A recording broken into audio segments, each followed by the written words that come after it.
قرآن گر جائے یا ورق شہید ہو جائے تو کیا کفارہ ہے؟ قرآن اگر غلطی سے گر جائے یا کوئی بچہ اس کا ورق پھاڑ دے تو کیا کفارہ ہوگا؟ اہلیہ علیم الدین انڈیا سے۔ کوئی کفارہ نہیں ہے، بچہ تو ویسے بھی شریعت کا احکام کا مکلف نہیں ہے۔ بچے کو محبت سے بتا دیں بیٹا قرآن ہے، اس کا ادب کرتے ہیں، اس طرح نہیں پھاڑتے۔ گر جائے تو اٹھا کے رکھ لیں، اس کو چوم کے رکھ لیں، بس، اور کچھ نہیں ہے، اس کا کوئی کفارہ نہیں ہے۔ جان کر کوئی مسلمان اس طرح نہیں کرتا۔ پرانے قرآن کو جلانا کیسا ہے؟ کیا پرانا قرآن جو کافی شہید ہو چکا ہو اسے جلایا جا سکتا ہے؟ سخاوت حسین بنگلہ دیش سے۔ دیکھیں، کبھی کسی چیز کو جلایا جاتا ہے توہین کے لیے، نفرت کے اظہار کے لیے، اور کبھی جلایا جاتا ہے توہین سے بچانے کے لیے۔ مقدس اوراق کو بہت سے فقہاء نے لکھا ہے جلا دیا جائے تاکہ وہ لوگوں کے پاؤں میں نہ آئے اور ان کے پہ لکھے ہوئے نقوش مٹ جائیں، پھر ان کی راکھ کو کہیں دفن کر دیا جائے یا پانی میں پھینک دیا جائے۔ تو حضرت عثمان رضی اللہ تعالیٰ عنہ نے بھی قرآن جلوائے تھے، جو بہت سارے نسخے، کیونکہ وہ سرکاری سطح پہ قرآن کا ایک خاص ترتیب سے لکھا گیا، تو لوگوں کے پاس مختلف ترتیبوں سے لکھے ہوئے تھے قرآن، تو یہ ڈر تھا کہ جب یہ مختلف ترتیبوں سے قرآن لکھے ہوئے بعد کے لوگوں کے پاس جائیں گے تو ان میں لڑائی ہو سکتی ہے، اختلاف ہو سکتا ہے کہ ان میں کون سا صحیح ہے کون سا غلط ہے، حالانکہ وہ سارے صحیح تھے، لیکن ایک انتظامی مسئلہ تھا۔ تو حضرت عثمان نے حضرت حذیفہ بن یمان رضی اللہ تعالیٰ عنہ کے مشورے پر عمل کیا، اور جو سرکاری سطح پہ جو ایک قرآن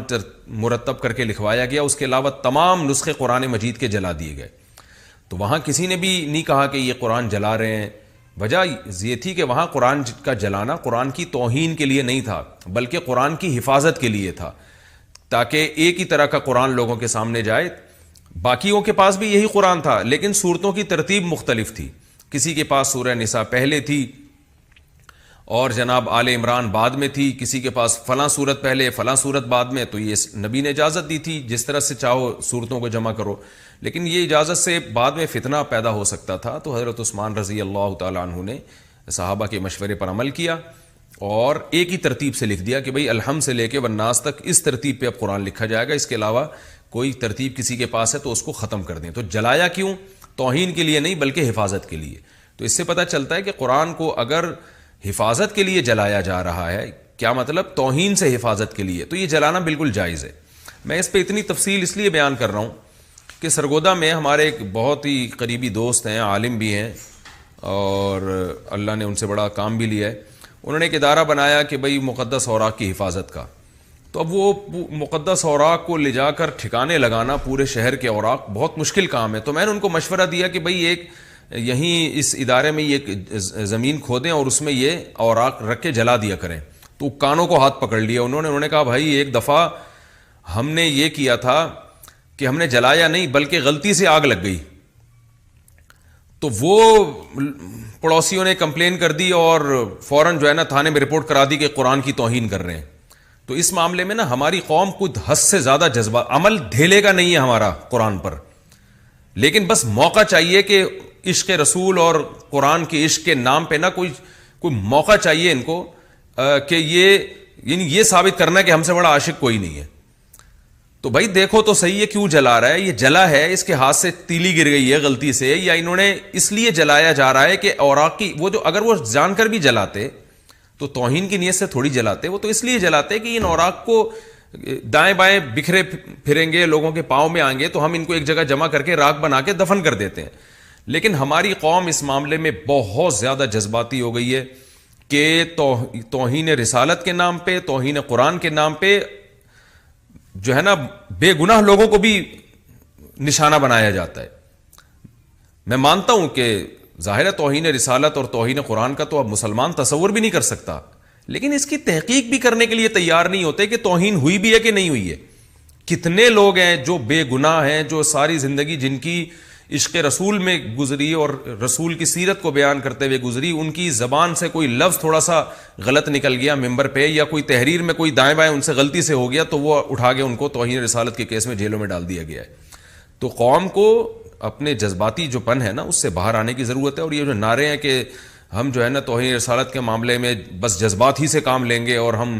یہی ہمارا ایمان ہے، تو اس سے معاشرے میں جو ہے نا وہ ظلم کا بہت خطرہ ہوتا ہے کہ لوگ ان جذبات کو غلط استعمال کرتے ہیں۔ تو نبی صلی اللہ علیہ وسلم نے ارشاد فرمایا الرفق ما کان فی شیء الا زانا وما نزع عن شیء الا شانا. جب بھی کسی معاملے سے نرمی نکال دی گئی نا تو وہ معاملہ بڑا غرق ہو جائے گا, اور جب بھی کسی معاملے میں بردباری اور نرمی ڈالی جائے گی تو وہ کام سدھرے گا. تو یہ جذباتی پن چاہے کسی بھی معاملے میں ہو, کسی بھی شریعت کے حکم کے معاملے میں ہو, یہ جذباتی پن نقصان پہنچاتا ہے. اس سے دنیا میں امیج بہت خراب جاتا ہے, بے گناہ لوگ اس سے نقصان ہوتا ہے, ان پہ ظلم ہوتا ہے. تو اس لیے نبی صلی اللہ علیہ وسلم کی سیرت ہے کہ آپ صلی اللہ علیہ وسلم نے ایک صحابی سے فرمایا کہ تمہارے اندر 2 خصلتیں ایسی ہیں جن کو اللہ اس کے رسول پسند کرتے ہیں, اور آپ نے فرمایا وہ 2 خصلتیں ہیں الحلم والانات, کہ تمہارے اندر برداشت ہے اور تمہارے اندر بردباری ہے, جلدی فیصلہ نہیں کرتے. تو کوئی بھی کہیں بھی اس طرح کا کیس ہو, توہین رسالت کا, توہین قرآن کا,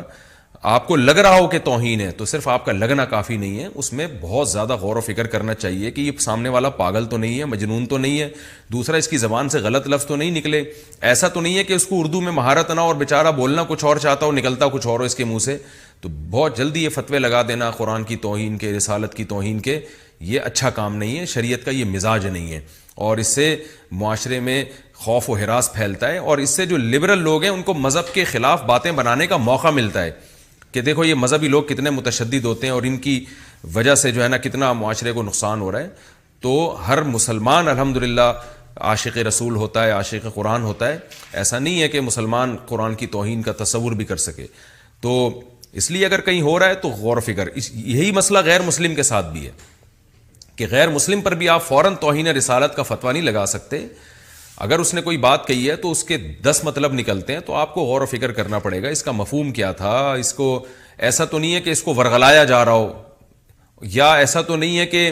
اس کی نیت نہ ہو لیکن ہوا کچھ ہو. مثال کے طور پر ایک غیر مسلم کو آپ نے قرآن پکڑایا اور اس کے ہاتھ سے گر گیا, اب فوراً آپ کہیں اس نے جان کر گرایا یا صحیح طرح پکڑا نہیں اور قرآن کی توہین کی ہے, تو آپ بتاؤ آپ کے اس عمل سے وہ غیر مسلم اسلام کے قریب آئے گا یا اسلام سے دور ہوگا؟ یقیناً وہ تو دور ہوگا. تو کہے گا میں نے نہ قرآن گرایا, میرے ہاتھ سے گر گیا. لیکن آپ جناب عشق قرآن کا دعویٰ کر کے لیبل لگا کے کہ ایک دم لوگوں کے, اور یعنی پبلک جو ہے نا ایسے نعروں پہ بہت جلدی اکٹھی ہو جاتی ہے. آپ فوراً کیس کریں گے نا اس کے خلاف تو آپ کو پبلک بہت مل جائے گی, وہ کہے گا یہ ہے عاشق قرآن. اصل میں دیکھو وہ غیر مسلم کے ہاتھ سے قرآن گرا تھا اور اس نے فوراً پکڑ کے دبوچا اور اس کی گردن دبا دی اور اس کو خلاف کیس کر دیا اور یہ کر دیا. اور پھر پولیس والوں کو بھی دھمکیاں دی جاتی ہیں اگر کسی سے غلطی سے قرآن گر جائے, یا ایسا بھی ہوا ہے کہ پوسٹر لگا ہوا ہے سیرت النبی کانفرنس کا, کسی کو یہ خیال ہوا کہ میری دیوار کسی نے پوسٹر لگا کے خراب کر دی ہے, اس نے وہ پوسٹر نہیں پڑھا اور اس نے وہ پوسٹر پھاڑ دیا اور وہ پوسٹر زمین پہ گرا, تو فوراً کہ بھئی یہ ایسے بھی کیسز ہوئے ہیں کہ توہین رسالت کا کیس بنا دیا کہ اس آدمی نے نبی کے نام کی توہین کی ہے, نبی کے نام کو پھاڑ کے معاذ اللہ زمین پہ ڈالا, حالانکہ اس بیچارے نے پڑھا ہی نہیں, وہ تو اپنی دیوار پہ جو نیا رنگ ہوا تھا اس کو رو رہا تھا کہ یار یہ پوسٹر کس نے لگایا ہے. تو اس بیسس پر بھی لوگ اندر گئے ہیں. تو جذباتیت سے نکلنے کی ضرورت ہے. جذباتی نعروں سے جاہل لوگ تو بہت متاثر ہوتے ہیں اور مجمع بہت اکٹھا ہو جاتا ہے, لیکن اس سے لوگ دین کے قریب نہیں آتے بلکہ دین سے دور ہوتے ہیں. تو ہم کسی کو بھی توہین رسالت کی بھی اجازت نہیں دے سکتے, قرآن کی بھی توہین کی اجازت نہیں دے سکتے, پیغمبروں کی توہین کی بھی اجازت نہیں دے سکتے. اس بارے میں تو مسلمانوں کا موقف بہت مضبوط ہے, لیکن اس بارے میں توہین رسالت یا توہین قرآن کے نام پر کسی کو اس کھیلنے کی بھی اجازت نہیں دے سکتے کہ اپنی دشمنی نکالنے کے لیے ان نعروں کو استعمال کرے, مقصد کچھ اور اور لیبل جناب یہ لگایا جائے. تو الحلم والانات جو اسلام کا حکم ہے کہ ہر معاملے میں بردباری, تحمل کے ساتھ, غور و فکر کے ساتھ آپ سوچیں بھائی یہ ہوا کیا ہے, پوری بات سنیں, ایک دم جذبات میں نہ آئیں. تو میں یہ عرض کر رہا تھا پولیس والوں کو بھی بعض دفعہ دھمکیاں دی جاتی ہیں, FIR کٹوانے جاؤ نا کہ بھائی اس نے پوسٹر پھاڑ کے زمین پہ نبی کے نام کا وہ گرائی ہے اور توہین کی ہے, تو اگر وہ بھی انکوائری کرنا چاہتا ہے بعض دفعہ پبلک اتنی پہنچ جاتی ہے تھانے میں کہ پولیس والے کو ڈر ہوتا ہے کہ میں نے FIR نہیں کاٹی تو پھر یہ کل مجھے بھی مار دیں گے جان سے. تو اس جذباتی پن کی اصلاح کی بہت شدید ضرورت ہے, اور 2 انتہاؤں کے درمیان اعتدال کے راستے کی ضرورت ہے. نہ اتنا لبرل بننے کی ضرورت ہے کہ جو چاہے اٹھے نبی کی گستاخی کرتا رہے, قرآن کی توہین کرتا رہے اور ہم اس کو ٹھنڈے پیٹوں برداشت کر لیں, اس کی بھی اجازت نہیں ہے. لیکن ایسا بھی نہیں ہے کہ کوئی مذہبی جنونی اٹھے اور جناب مذہب کے نام پہ, اصل میں تو اس کو اپنا جنون تھا لیکن اس پہ مذہب کا لیبل لگا کے وہ مذہب کو بدنام کرنے کی کوشش کرے اور اس کی وہ تحقیق ہی نہ کرے کہ توہین ہوئی بھی ہے کہ نہیں ہوئی ہے, اس کی نیت کیا تھی, اس کا ارادہ کیا تھا, یہ کرنا کیا چاہتا تھا, ہوا کیا اس سے. تو یہ ان تمام باتوں کو نظر انداز کیے بغیر بس جو ایک جذباتی پن ہمارے معاشرے میں چل رہا ہے اس کو بھی کنڈیم کرنے کی ضرورت ہے اور اس کی بھی حوصلہ شکنی کرنے کی ضرورت ہے. تو اس لیے آپ کے سوال کا جواب ذرا لمبا ہو گیا, میں اب اس کو شارٹ کر دیتا ہوں کہ پرانے قرآن کو جلانا جائز ہے بشرطے کہ آپ کی نیت یہ ہو کہ آپ قرآنی اوراق کو توہین سے بچانا چاہتے ہیں, کیونکہ اس کے الفاظ جب مٹ جائیں گے تو وہ پھر ان کا وہ احترام نہیں رہے گا, کیونکہ اس پہ قرآن لکھا ہوا تھا اس وجہ سے احترام تھا, تو پھر اس جلا کے جو ہے نا اس کو دفن کرنا یا کہیں پانی میں بہانا آسان ہوتا ہے, تو یہ عمل جائز ہے.